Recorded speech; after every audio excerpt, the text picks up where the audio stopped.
নমস্কার বন্ধুরা, আজ আমি চিলি চিকেনের রেসিপি নিয়ে হাজির। তো সবাই যে যার মতো যতটা পরিমাণ প্রয়োজন চিকেন নিয়ে নেবে। অনেকে বোনলেস নেয়, চিলি চিকেন বোনলেসই ভালো লাগে। তো আমি কিছুটা বোন অ্যাড করেছি এখানে। তো এর মধ্যে দেব আদা বাটা, রসুন কুচি, আচ্ছা জিরে গুঁড়ো, ধনে গুঁড়ো, লাল মির্চ পাউডার, আর স্বাদ মতো নুন, হলুদ গুঁড়ো, আচ্ছা সোয়া সস দেব। তো একে একে মশলা দিয়ে ভালো করে হাত দিয়ে আমি মিশিয়ে নেব। তো মশলাগুলো আমি দিচ্ছি, আর দেখো তোমরা বাড়িতে এইভাবে করে দেখতে পারো, স্বাদটা খারাপ হয় না, কারণ আমি এইভাবেই করি।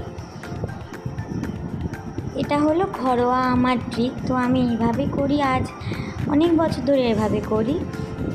তো দেখো সবাই, এবার আমার সব মশলাগুলো একে একে নেওয়া হয়ে গেছে। ভালোভাবে আমি মেখে নেব মশলাটাকে মাংসের সাথে। আর এমনভাবে হাত দিয়ে মাখবে যাতে মশলাগুলো প্রত্যেকটা মাংসের মধ্যে ঢোকে। এবার দিয়ে দেবো এর মধ্যে একটা ডিম। তো পরিমাণ অনুযায়ী তোমরা যদি বেশি মাংস নিয়ে থাকো তো 2টো ডিম তোমরা অ্যাড করতে পারো। আমার যেহেতু অল্প চিকেন, সেহেতু আমি একটা ডিম দিলাম। ডিমটা দেওয়ার পর ভালোভাবে ডিমটা মাংসের সাথে মিশিয়ে নেব। এবার দেব কর্নফ্লাওয়ার আর সামান্য পরিমাণ ময়দা। এইভাবে মেখে নিয়ে, ময়দা আর কর্নফ্লাওয়ারটা মেখে নিয়ে এবার আমরাও বসাবো তেল। সাদা তেল বা রিফাইন অয়েল তোমরা দিয়ে ভাজতে পারো। চিলি চিকেন সাধারণত সাদা তেলেই ভাজে। তোমরা চাইলে সামান্য ওতে ঘিও অ্যাড করতে পারো, কিন্তু আমি দিই না। তো সাদা তেলে আমরা একে একে চিলি চিকেনগুলো ভেজে নেব, চিলি চিকেনের পিসগুলো। তো চলো দেখা যাক কেমন হয় ভাজাগুলো। আর আমি সেদিন বেশি পরিমাণ চিকেন করিনি, আই থিঙ্ক 500-400 হবে মাংস। তো দেখো তোমরা কেমন করি রান্নাটা। আর অবশ্যই ভালো লাগলে, আমার রান্নাগুলো যদি তোমাদের ভালো লেগে থাকে, আমি আবার তোমাদের সাথে কিছু কিছু রান্না শেয়ার করব যদি ভালোবাসা পাই। তো বড়াগুলো আমি ভেজে নিয়েছি লাল লাল করে। এবার আমরা একটা সস রেডি করব চিলি চিকেনের জন্য। প্রথমে নিয়ে নিচ্ছি টমেটো সস, এইবার নেব সোয়া সস, চিলি সস, নিয়ে ভালোভাবে সসটা মিশিয়ে নেব। 3টে সস একসাথে মিশিয়ে নিয়ে তোমরা দেখতে পারো। এতে রান্নার সুবিধাও হয়, আর তোমাদের মেশাতেও খুব ভালো হবে, সুবিধা হবে। তো এইভাবে ভালো করে আমরা ফেটিয়ে নেব 3টে সসকে।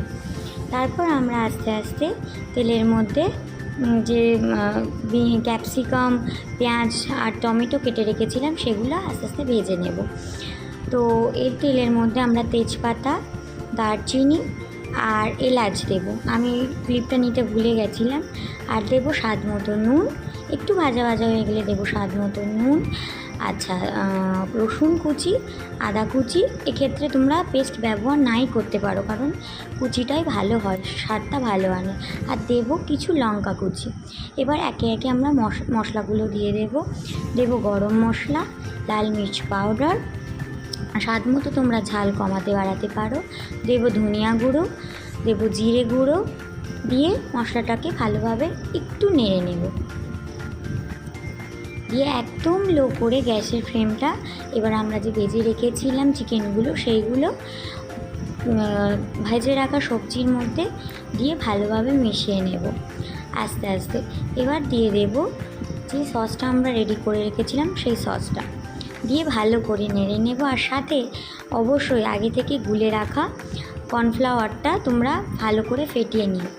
আর একটু আমি একটু চিনিটা দিতে বলি, কারণ চিনিটা না দেখতেও ভালো লাগে, কালারটা, স্বাদটাও খুব ভালো হয়। তো আমার রেডি হয়ে গেছে ড্রাই চিলি চিকেন।